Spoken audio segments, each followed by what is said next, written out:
Bonjour, donc on se revoit aujourd'hui pour un tuto sur Reason qui sera intitulé la compression parallèle. Pourquoi je le fais c'est juste pour répondre à la question d'un abonné qui m'a laissé un commentaire et de 5 autres qui m'ont qui m'ont envoyé des mails perso en me disant bah c'est bien beau, la compression parallèle je l'ai expliqué sur live, mais est-ce qu'on peut faire la même chose sur Reason? Donc oui.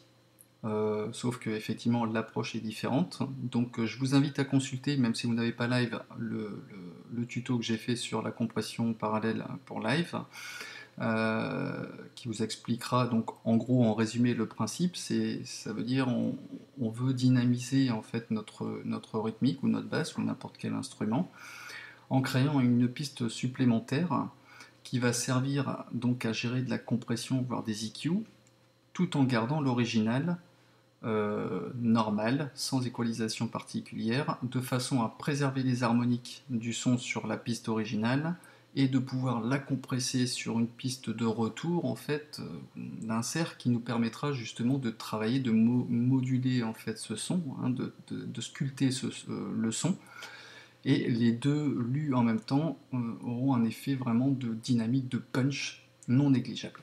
Exemple, j'ai ma piste normale qui est ici, et l'autre, je l'ai mis en mute pour l'instant. Donc une rythmique de base, et là j'ai la même.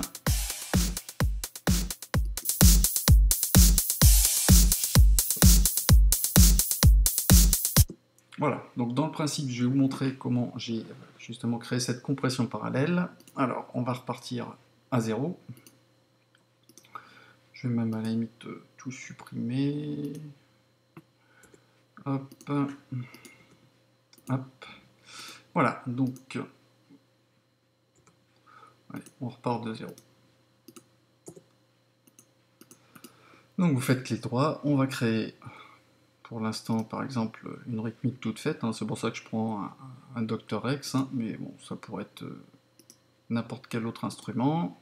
Électronique, on va aller prendre de l'électro, tempo 128, celui-ci par exemple. Bon bah c'est le même.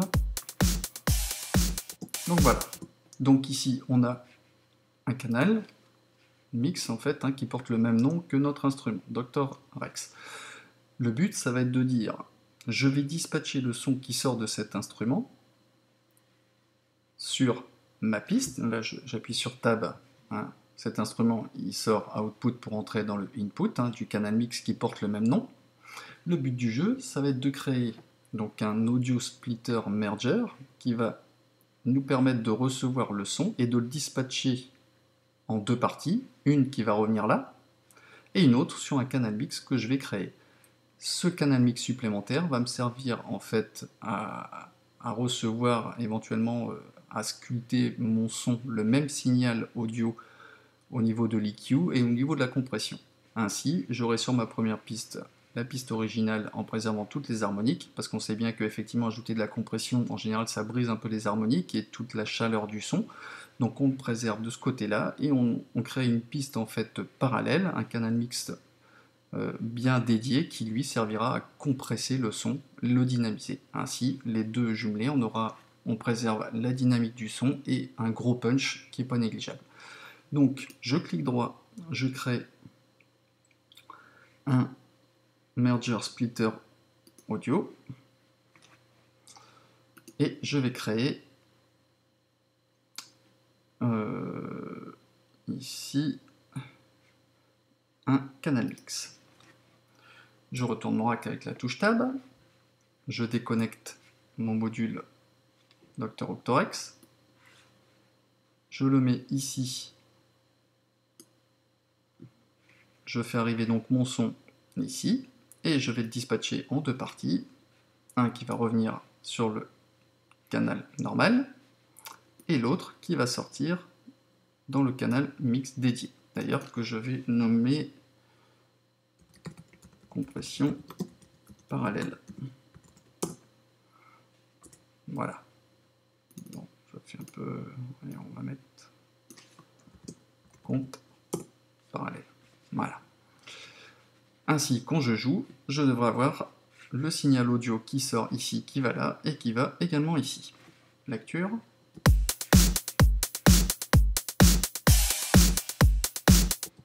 Voilà. Donc maintenant, qu'est-ce qu'on va faire? Eh bien, sur cette compression parallèle, on va lui dire, soit vous travaillez avec le compresseur intégré et l'équaliseur intégré, auquel cas vous activez votre compresseur à max, threshold au minimum, un release un peu plus important, vous activez l'équaliseur, vous jouez avec vos basses, vos aigus, etc., etc. Donc ça, c'est une possibilité. Hop. Vous pouvez activer au niveau gain également, le gain d'entrée. Soit, sinon, si vous êtes plus visuel au niveau de la courbe, comme j'ai donné l'exemple sur live, ici, vous déroulez dans la piste, ici, où il y a la compression parallèle. On va aller insérer, par exemple, un équaliseur. Comme on avait vu, on fait une espèce de courbe en V, pour libérer cet espace sonore, pour laisser de la place aux instruments. Donc je vais activer celui-ci pour couper les fréquences basses, en dessous de 20 Hz. On va activer celui-ci en faisant le creux là et en l'élargissant un maximum. On va dynamiser un petit peu la basse et l'aigu, de manière à ce qu'on ait un peu plus de patate. On va déjà écouter ce que ça donne.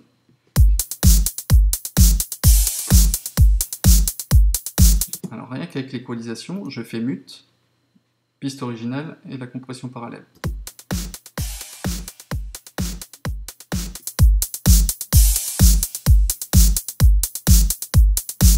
Donc déjà, c'est déjà beaucoup mieux.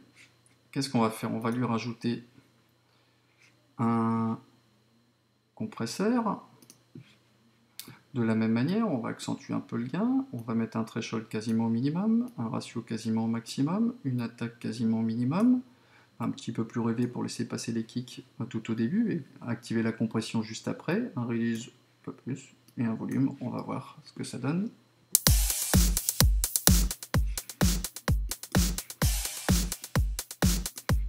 Donc là j'ai un maximum de compression, je peux même encore monter un peu.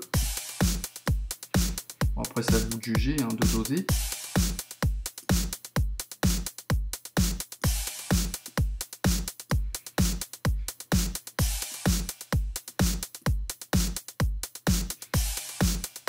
Vous pouvez le monter encore un peu plus ici.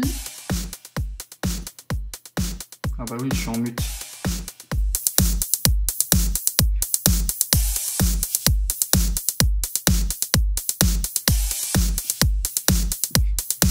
Et surtout, l'avantage, c'est que vous voyez, c'est qu'on dynamise fortement le son sans arriver dans les zones rouges. Et ça, c'est très important, puisqu'on arrive à avoir beaucoup de patates sans titiller les peak level où on est dans le rouge. Et ça, c'est très très bon.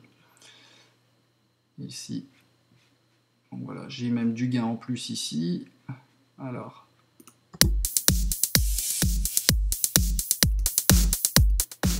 donc ça, c'est mon original. Et là, j'ai envoyé donc le signal ici en compression parallèle avec ce réglage d'EQ là et ce réglage de compresseur là. Et voilà ce que ça donne au final. Et je peux monter encore.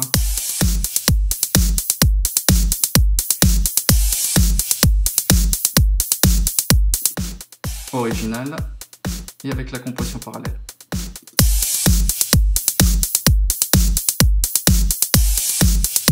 Voilà, donc bon j'espère que ça pourra vous aider, utilisateur de Reason. Donc voici l'exemple d'une compression parallèle. Vous pouvez faire éventuellement donc pareil pour une basse, pour d'autres instruments. Le tout c'est de libérer suffisamment d'espace sonore pour laisser s'exprimer les autres instruments de votre composition. Bon voilà, j'espère que ce tuto vous aura plu, qu'il était compréhensible. Laissez-moi des commentaires et je vous dis à bientôt pour un nouveau tuto. Allez, ciao!